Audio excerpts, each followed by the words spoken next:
One of the most important skills every musician should develop is a solid internal pulse. This means you should have a practice routine that helps you develop this steady pulse in connection with what the other musicians are playing. You should practice to develop the ears to keep your inner pulse steady, based on the musical patterns that are being played around you, which many times are not clearly stating a quarter note pulse. This is why the quarter note click should not be the only setting you use to practice.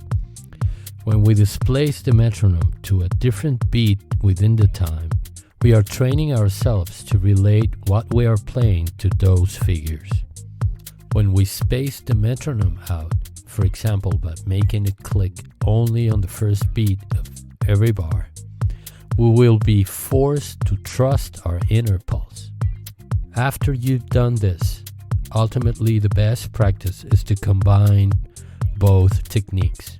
For example, by having the click only on the last 16th of every bar. Another creative way to use the metronome would be to interpret it as different rhythms. For example, quarter note triplets. In this case, we need to really understand the figure in order to provide a steady underlying pulse. Manipulating the metronome is a very effective way to develop sharper listening skills that will greatly improve your ability to interact with others in real-life performance, forcing you to listen more carefully and to listen to something other than what you're playing, thus increasing your awareness of the music that's being played around you.